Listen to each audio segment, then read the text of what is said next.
समय बिल्कुल एक क्रम है।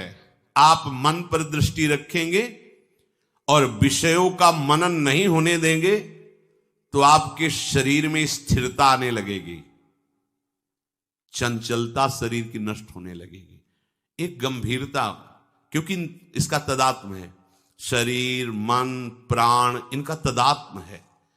शरीर की स्थिरता, आपका ब्रह्मचर्य ठीक हो जाएगा, आपके नेत्रों की चंचलता ठीक हो जाएगी, श्रवणेंद्रिय की बहिर्मुखता ठीक हो, मतलब पूरे के पूरे आप उपासक बन जाएंगे। केवल मन पर आपको मनन ना होने वाली बात रखनी है। वो जहां विषयों का मनन करे, रुको उसको।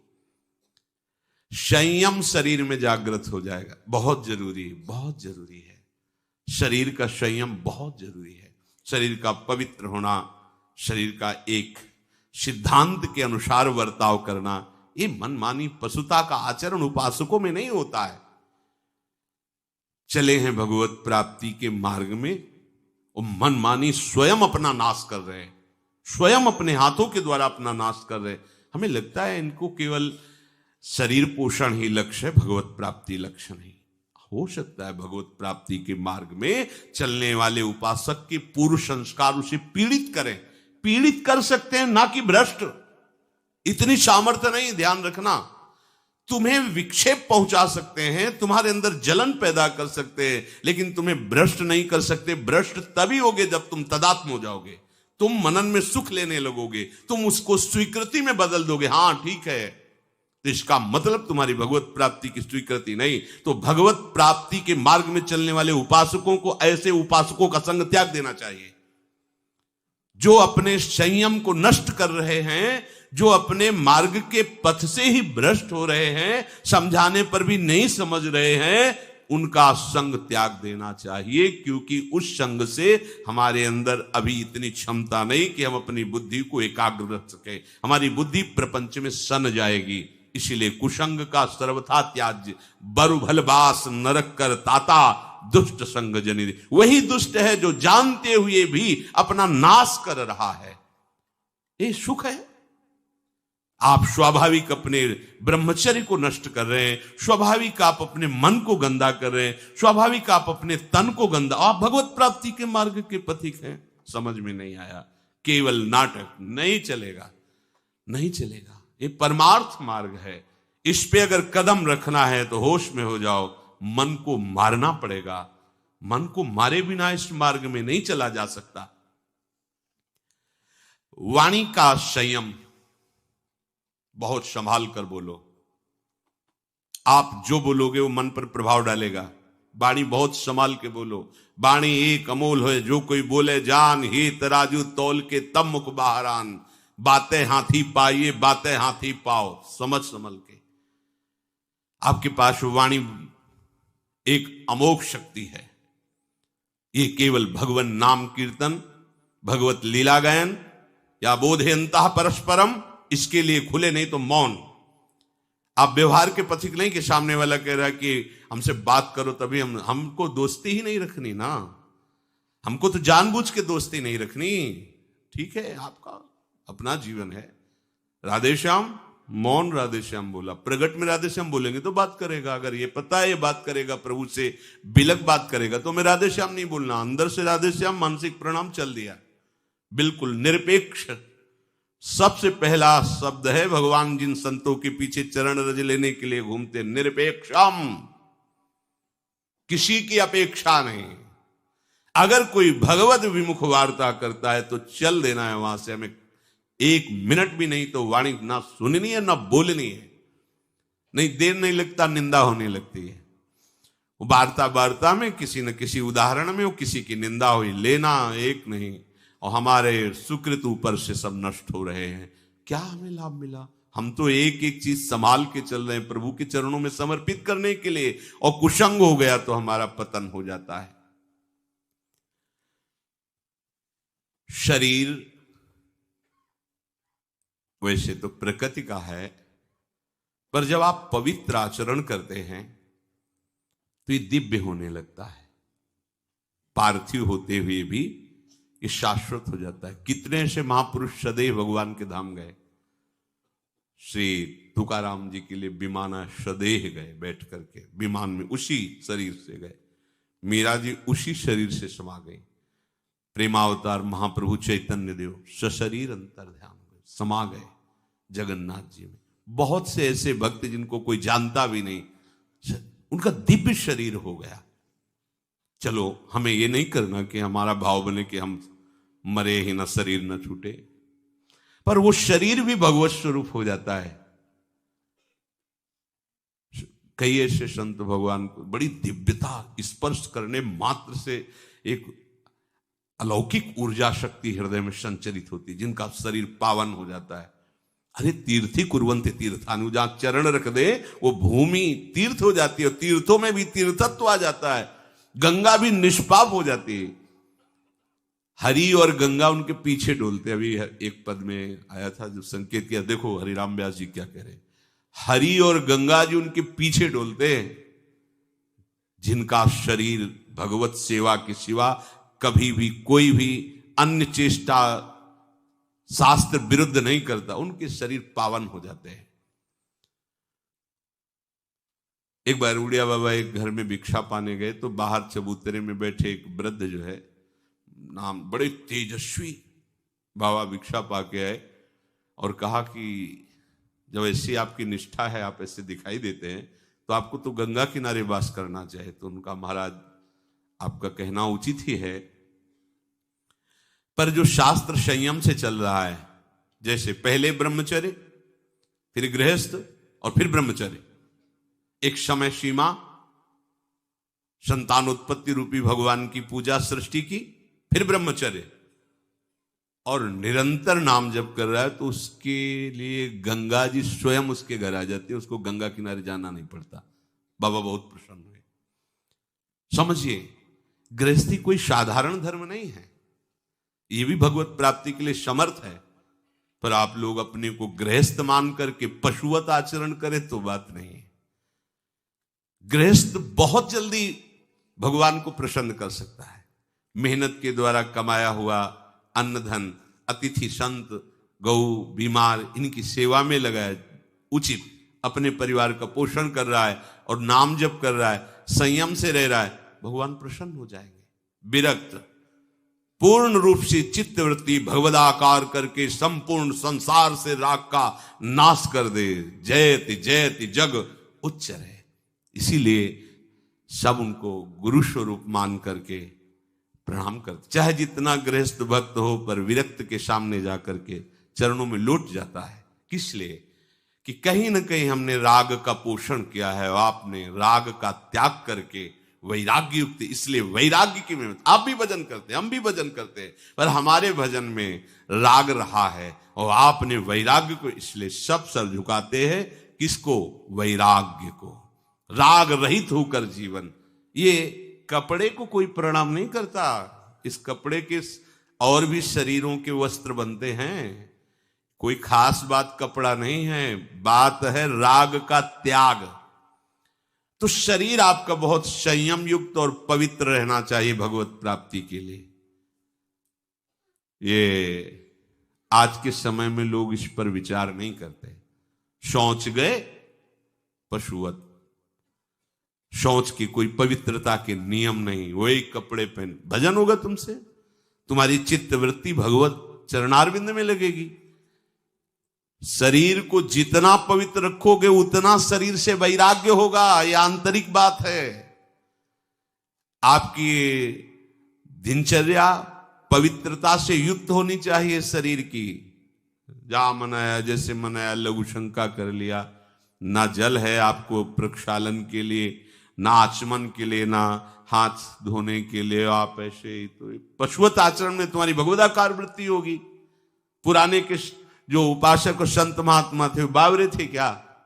नहीं, पवित्रता, आपके वस्त्र पवित्र, आपका शरीर पवित्र, आपका आचरण पवित्र, तो भगवान का चिंतन निरंतर होने लगेगा। देखना, भोजन पवित्र, संग पवित्र, क्योंकि इस सब से सतोगुण बढ़ेगा, और जब सतोगुण बढ़कर भजन होगा तो भजन सतोगुण को भी शांत कर देगा, गुणातीत स्थिति प्रदान कर देगा। अब जहां मनाया हुआ खाली, जैसे मनाया वैसे पशुवत आचरण करो, भगवदाकार वृत्ति होगी, शरीर पवित्र, वाणी संयम में, मन पर पूरी की पूरी सावधानी। इसलिए उपासक को फुर्सत कहाँ है बाहर की वार्ता करने के लिए? वो तो अपने ही चिंतन में है, अपने मन पर हर समय निगरानी रख रहा है। राग द्वेष दोनों खोइए, खोजिए पद निर्वाण।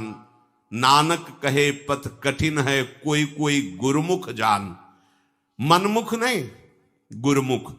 कोई कोई गुरु कृपा पात्र इस बात को जानता है कि राग और द्वेष दोनों को छोड़ दे, ना किसी से राग ना किसी से द्वेष, वही आत्म स्वरूप को, वही अपने स्वरूप का परिचय प्राप्त कर पाता है।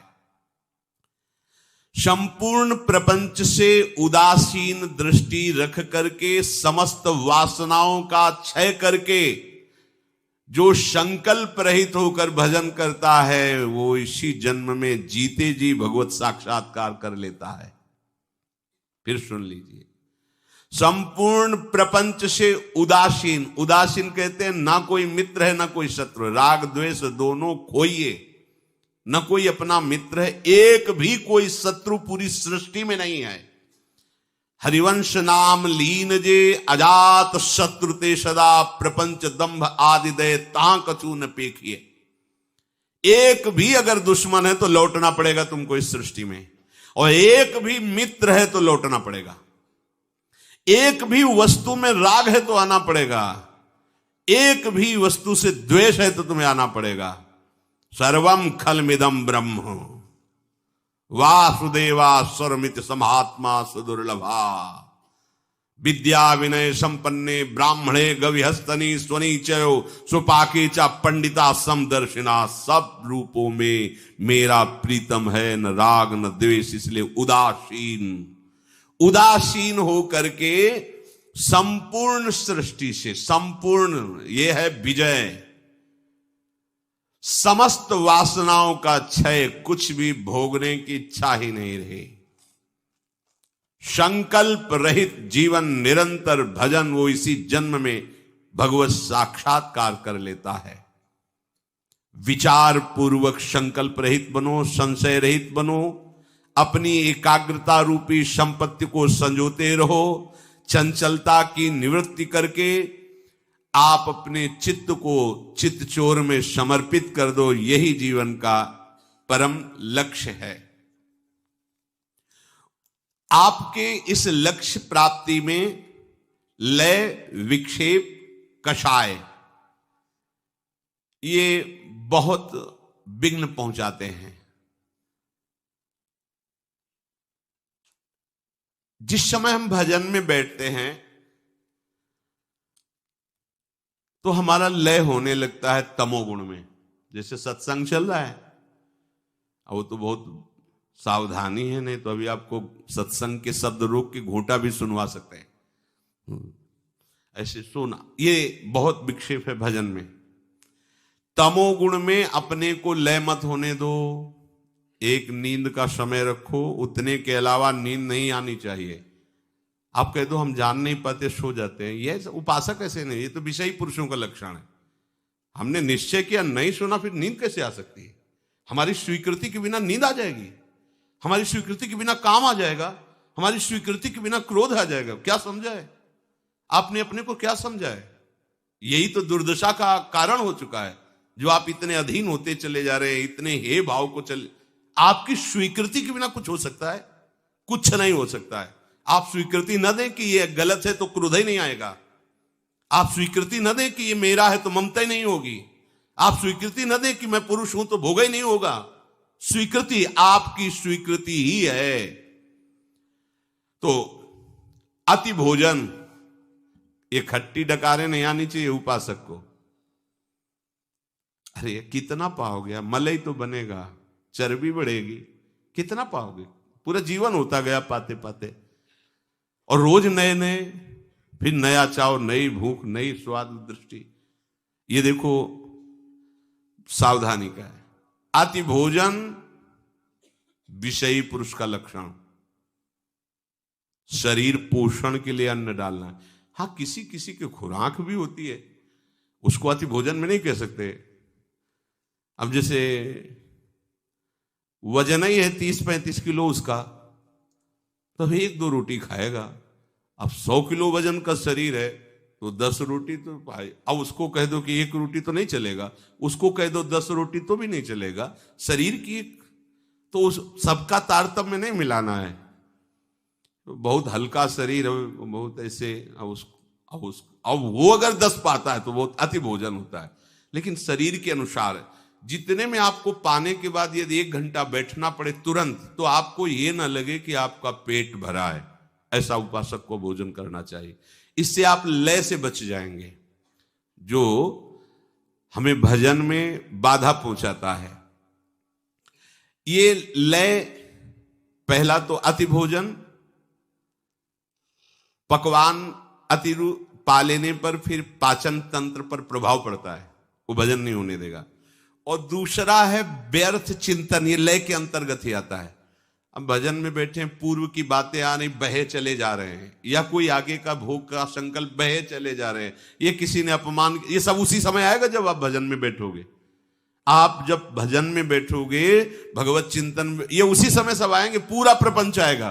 पूर्व में किसी ने कोई कड़वी बात कह दी, अचानक जांचो उसने ऐसा कहा, फिर आपको ये लय सहना पड़ेगा।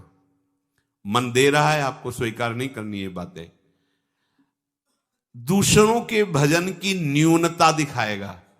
हम तो सुबह इतने बजे उठते हैं, वो तो सोता रहता है, और वो ऐसे माला लेके बातें कर, हम तो भजन करते हैं, वो ऐसा वो ऐसा। ये उस समय जब भजन कर रहे हैं, बहुत सावधान।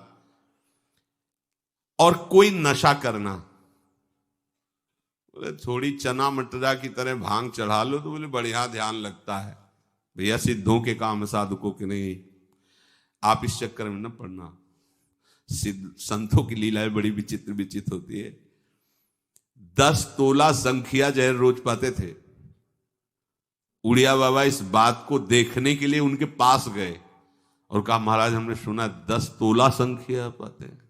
हाँ, बोले आज हम आप पाते देखेंगे आपके। हाँ, बोले हमारा तो रोज करने, हम 4 बजे आ जाना, हम 4 बजे पीसते हैं संखिया धतूरा। वो महाराज इतने में तो 25 आदमी मर जाएंगे। आप कैसे? बोले अभ्यास। पहले दिन एक बीज ऐसे रगड़ के चाटा था, और धीरे धीरे 1 बीज, फिर 2 बीज, इतना। अब शंकर भगवान हलाहल जहर, तो आप उनकी प्रसादी, धतूर का फल चढ़ता शंकर जी में, सेव का फल चढ़े तो प्रसाद रूप में धतूर खाओगे क्या? तो ये भी देखला है कि बड़े बड़े सिद्धों की अलग अलग लीलाएं रही। इछावर में एक फक्कड़ बाबा थे, मतलब इतनी सतुआ जैसे पाई जाती थी, एक लंगोटी लगा, बड़े सिद्ध महापुरुष, बड़े सिद्ध महापुरुष, बड़े चमत्कार। साधक को ये सब नहीं करना चाहिए। आपको बिल्कुल कोई नशा नहीं, तमाकू नहीं, और ये जो दुनिया के जितने कोई भी नशा, जिसकी याद आवे ऐसा कोई व्यसन आपको, रोटी ही दाल से काम चला लो आगे। नहीं तो आजकल ज्यादा सिद्धि इसी में चल रही कि हाँ थोड़ा सा लगा। एक संत भगवान को देखा वह समय, तो हमें लगा बड़ा भजन, गंगा किनारे भ्रमण, बड़े हम अंदर से, मतलब बड़ा श्रद्धा बड़ी की, हर समय से शांत ऐसे एकदम। कहा महाराज आपकी तो वृत्ति देख के ही लगता है कि डूबे। बोले पिंड नहीं छूट रहा, अफीम खाते थे वही अभ्यास में। बोले पिंड नहीं छूट रहा, अब थोड़ी अफीम चढ़ा ली बस ऐसे बेटे। हमें लगा कि मतलब ऐसी बढ़िया उन्मनी अवस्था है, मतलब हर समय अचेत रहते हैं। भैया ये सिद्धि काम नहीं करेगी भगवत प्राप्ति में, ध्यान रखो। चैतन्य होकर युद्ध करना है और समस्त विकारों पर विजय प्राप्त करना है। कोई भी व्यसन उपासक के जीवन में नहीं होना चाहिए, तो लय से बच जाएगा। उसी को ध्यान कहते हैं, जो लय हमारे यहां भगवत प्राप्ति में बाधक कहा गया है। जैसे आप कोई नशा पाए, अब तो बोले तो बढ़िया यार, बड़ा मन, चूंकि उस समय मूर्छावस्था जैसी होती है ना, एकदम बेशुद्ध अवस्था, तो उसको देखो देखो इसमें पकड़ो एक बात, संसार का चिंतन छूटा, उसको आनंद लगता है। नाली में पड़ा है, दूसरे दिन फिर पिएगा। क्यों? क्योंकि वो ऐसे संसार का चिंतन छोड़ नहीं पाता। जहां वो पिया तो मूर्छा सी अंदर से आई, वो संसार का चिंतन उसको विश्राम सा मिलता है। शयन में, नींद में जो आपको विश्राम मिलता है ना, संसार का चिंतन छूटने का। खास बात समझो, ये संसार का चिंतन छोड़ने पर ऐसा लगता है। कोई भी नशा जितना संसार का चिंतन छुड़ाता है उतना प्रिय लगने लगता है। ये इसीलिए कहा गया सबसे बड़ा नशा नाम है। अगर आप नाम निरंतर जपो और जागृत में संसार का चिंतन न हो तो आप परमानंद में डूब जाओगे। तभी तो जिसको चस्का लग गया ना इस नशे का, नाम का, नहीं जो अभी एक परिवार आया था हमें परिचय, हर समय नाम, हर समय पूरा हम बार बार उनका स्मरण करके अंदर भाव धन्य है ऐसे गृहस्थ, हर समय वो नाम, पूरा परिवार लगकर। ये देखो, ये है जीवन, ये जीवन है। हम पूरे के पूरे समय हमें भगवान ने दिया है भजन के लिए, पूरा का पूरा जीवन दिया है। हम लोग प्रमाद करते हैं। देखो गृहस्थ है और नाम निरंतर, धन्य है वो गृहस्थ, धन्य है वो भूमि, धन्य है जहां ऐसे जन रहते हैं जिनकी जिह्वा से हर समय ना उनको भगवान की विशेष कृपा प्राप्त है। और विशेष कृपा प्राप्त करने के लिए ये जरूरी है, जरूरी निरंतर विक्षेप। ये जो बार बार विषयों का चिंतन होता है, चिंतन के अनुसार क्रियाएं हो जाती हैं, भगवत प्राप्ति में बहुत बड़ा विक्षेप है। विषय चिंतन, विषय क्रिया, और इस विक्षेप को आप विक्षेप मानते ही नहीं है। नहीं तो आप क्यों करते हैं? माना स्फुरणा हो सकती, पर आपसे क्रिया कैसे होती है? और जब क्रिया हो रही है तो आप साधक नहीं तो साधु समाज में फिर रहने लायक नहीं हो, बैठने लायक नहीं हो, संभाषण लायक नहीं हो। ये व्यवहार का मार्ग थोड़ी है, ये व्यवहार का मार्ग नहीं है, ये परमार्थ है। अगर आप प्रियालाल के प्रति समर्पित नहीं हो, आपके आचरण पवित्र नहीं है, आप आचरण पवित्र नहीं करना चाहते हो, आप चिदानंद तत्व में स्थित नहीं रहना चाहते हो, तो जिसने अपने सगे संबंधियों का त्याग कर दिया वो तुम्हारा कैसे साथ स्वीकार कर सकता है? सोचो, जिसने, जो शरीर को पैदा करने वाले हैं, शरीर के सगे हैं, उनको तो ऐसे छोड़ दिया, फिर तुम्हें क्यों स्वीकार करेगा? तुम्हें तो इसीलिए स्वीकार किया ना कि तुम वास्तविक सगे हमारे हो, प्रियालाल से संबंध रखते हो, विषय निर्विकारता की तरफ आगे बढ़ रहे हो, तो स्वागत है आपका हमारे सगे संबंधी हो, आप हमारे स्नेही हो। नाते नेह राम के मनियत सुहद सुसेव्य जहालो, अंजन कहां आंख जो फूटे, बहुतक कहो कहा लो। वो अंजन किस काम का जो आंख फोड़ दे, वो मित्र किस काम का, वो शिष्य किस काम का, वो संग किस काम का, जिसके चिंतन में हमें प्रियालाल ना दिखाई दे, जिसके आचरण में प्रियालाल के प्रति समर्पण न दिखाई दे, किस बात का मित्र? बहुत सावधान। विक्षेप से मुक्त होने के लिए अनात्म पदार्थों का चिंतन, उनके भोग की वृत्ति, उनमें सत्यत्व बुद्धि, सुख बुद्धि, इसका त्याग करना होता है। कषाय, मन के भोगों के चिंतन में लगने पर जब हम उसको हटाते हैं तो वो हमें क्लेश देता है। जो इस क्लेश को ना सह करके मन के अनुसार चल देता है उसे कषाय कहते हैं। प्रायः कोई बिरला ही सूरवीर होता है जो इस बात को सह पाता है। बाहर की लाठी के प्रहार को सहा जा सकता है, लेकिन मन की मार को केवल महात्मा सह सकता, दूसरा नहीं। इतनी मार देता है कि अपने हाथ से फांसी लगा लेता है आदमी, अपने हाथ से जहर खा लेता है, लेकिन मन की मार नहीं सह पाता। और उसी को जो सह जाता है वो महात्मा होता है, इसलिए जगत बंधनी होता है वो। मन की मार को सह जाना ये बहुत बड़ी बात है। मन जहां नचाता है वैसे पूरी सृष्टि नाच रही है, और मन को जो प्रभु के चरणों में नचा देता है उसे महात्मा कहते हैं। और नाम में सामर्थ्य है, ये सामर्थ्य आप में जागृत नाम करेगा। भोगों से हटाने में जो क्लेश होता है उस क्लेश को मन तुम्हारे हृदय में पैदा करेगा, उसको सहो। यम ही न व्यथयन्ते ते पुरुषम पुरुषर्षभ, हे पुरुषों में श्रेष्ठ अर्जुन, जो इस मन के द्वारा दी हुई व्यथा से व्यथित नहीं होता वो परम पद का अधिकारी होता है। ये अंदर बैठा लिए बात, ये अंदर बैठालने की है। और जो उस मन की जलन को मिटाने के लिए मन पर दया करके उसकी आज्ञा के अनुसार बर्ताव करता है, वो भगवत प्राप्ति से विमुख हो जाता है। ये मन बहुत थोड़ी देर तो यार मनोरंजन चाहिए ना, हाँ यही तो चाह रहा है वो। थोड़ी देर दो, पूरी सामग्री 24 घंटे के लिए जमा कर लेगा।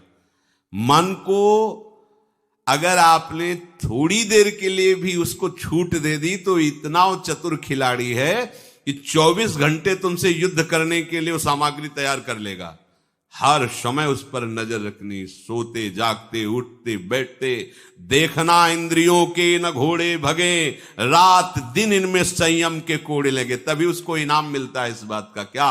अखिल लोक चूड़ामणि प्रभु स्वयं उसे गले लगाते हैं। आओ बहादुर, मेरी माया का त्याग करके मेरे प्रति आयो। जब तुमने मेरे को देखा नहीं था, मेरे से मिले नहीं थे, तब केवल मेरी बात सुनकर तुमने संसार का त्याग किया, इसलिए मैं बिक गया तुम्हारे हाथ।